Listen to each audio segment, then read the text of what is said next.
Tidak ada baiknya bagi seseorang yang membenci keluarga Rasulullah, karena perintahnya dari Al-Quran.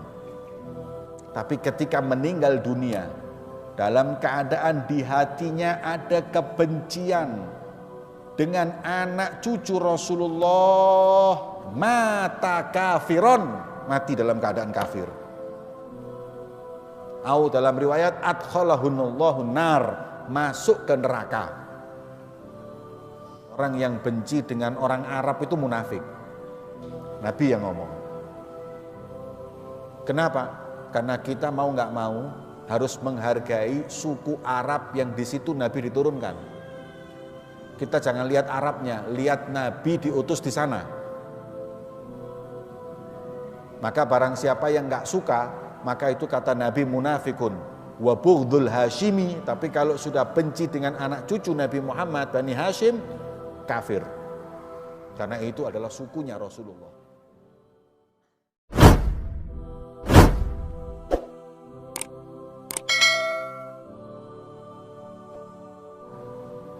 Ketika Allah Subhanahu wa ta'ala melihat perjuangan Nabi Muhammad, Allah berfirman kepada Nabi Muhammad, Muhammad, sampaikan kepada umatmu, qul la as'alukum alaihi ajran illa mawaddata fil qurba. Sampaikan kepada umatmu, aku ini berkorban, berdakwah, nyelamatin kalian, nggak minta apa-apa.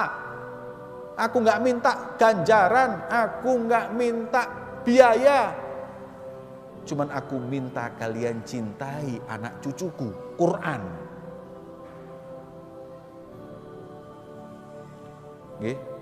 Ini bukan hadis, bukan kalam salaf, ini Quran. Kemudian Allah Subhanahu wa ta'ala berfirman dalam Al-Quran, innama yuridullahu liyudhiba ankumur rijsa ahlal baiti wa yutahhirakum tathira. Sesungguhnya Allah Subhanahu wa ta'ala menginginkan untuk membersihkan dan mensucikan keluarga Nabi dengan penyucian yang sesuci-sucinya. Hadirin, ini semua Quran. Maka mereka mendapatkan khususiyah, kemuliaan yang kita nggak bisa ingkar. Maka wajib atas kita mencintai mereka sebagaimana Nabi SAW beliau bersabda, ahibbullah lima yaghdhukum bihi min ni'amih wa ahibbuni lihubbillah wa ahibbu ahlal baiti lihubbi. Sesungguhnya Allah Subhanahu wa Rasulullah SAW bersabda, cintailah Allah karena kalian telah makan dari kenikmatannya, pemberiannya. Dan cintai aku karena cintamu kepada Allah, dan cintai anak cucuku karena cintamu kepadaku. Maka gak akan pernah sempurna kecintaan seseorang kepada Nabi tanpa mencintai anak cucu Rasulullah. Jadi syariat. Mencintai mereka itu syariat. Ya. Betul. Mereka juga manusia biasa, hadirin.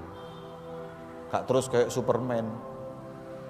Gak terus juga mereka itu gak bisa bersalah, tidak. Bisa salah, bisa maksiat, bisa semuanya. Akan tetapi mereka punya satu khususiyah kemuliaan yang kita masih tetap harus menghargainya karena nisbatnya kepada Rasulullah. Mencintai itu enggak harus mengikuti, kecuali kalau apabila dia memang bisa diikuti, mencakup syarat untuk diikuti, kita mencintai dan mengikutinya. Maka itu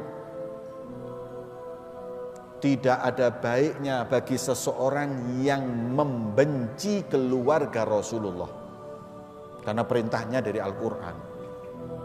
Lau anna rajulan,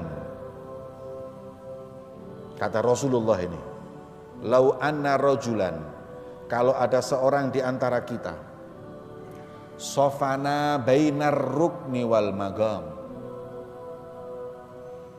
Ada orang yusolli wa yasum, ahli sholat, ahli ibadah. Kemudian dia itu bersimpuh. Ya.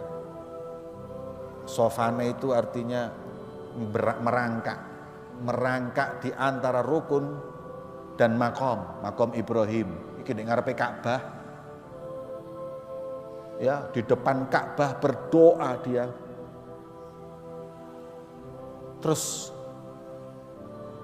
thumma yalqallah wa huwa mubghidun li ahli baiti. Tapi ketika meninggal dunia, dalam keadaan di hatinya ada kebencian dengan anak cucu Rasulullah, mata kafiron, mati dalam keadaan kafir. Au dalam riwayat adkhalahunallahu nar, masuk ke neraka. Adkhalahullahu nar. Makanya kita nggak boleh, ya. Kita boleh berseberangan, berbeda pendapat. Tapi kalau sampai membenci, memusuhi, bahkan sampai mencaci ahlul baiti Rasulullah, anak cucu Rasulullah, ahlul bait ya, bukan satu orang dua orang. Ya, ahlul bait keluarga Nabi, maka dikecam oleh Allah. Dalam riwayat disebutkan bughdhu Hashimi kufrun, bughdul Arabi nifaqun, wa bughdul Hashimin kafirun. Ya. Orang yang benci dengan orang Arab itu munafik. Nabi yang ngomong. Kenapa? Karena kita mau nggak mau harus menghargai suku Arab yang di situ Nabi diturunkan. Kita jangan lihat Arabnya, lihat Nabi diutus di sana. Maka barang siapa yang nggak suka, maka itu kata Nabi munafikun.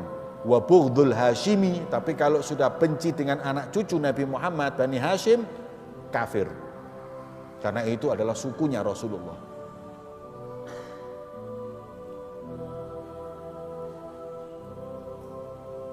Hadirin yang dimuliakan oleh Allah Subhanahu wa taala. Nabi mengatakan bahwa keluarga beliau amanun li ummati. Keberadaan mereka membawa aman, petunjuk untuk umatnya. Maka apabila mereka hilang dari tengah-tengah kita, yang ada adalah porak-poranda di umatnya Nabi SAW. Wa ana, dan aku kata Rasulullah, amanun li ashabi. Aku membawa petunjuk, membawa rasa aman untuk para sahabatku. Fa idza dhahabtu, kalau sampai nanti aku meninggal dunia, aku tinggalkan para sahabatku, kanal qadha ala ashabi, akan porak-poranda para sahabatku. Betul. Ada enggak perang antara sahabat Nabi? Ada, hadirin. Ada perang Jamal. Ada perang Jamal, perang Siffin. Ini perang antara sahabat-sahabat Nabi satu dengan lain. Ya. Walaupun sebabnya adalah ijtihad, perbedaan pendapat yang kemudian ada pihak-pihak tertentu yang membakar, memprovokasi hingga akhirnya perang terjadi di antara sahabat. Dan gak sedikit sahabat yang meninggal dunia, hadirin, dalam peperangan tersebut. Dan Nabi SAW sudah mengatakan kalau Rasulullah nggak ada, udah pasti ada ikhtilaf, pasti ada perbedaan di antara mereka dan pasti ada tumpah darah.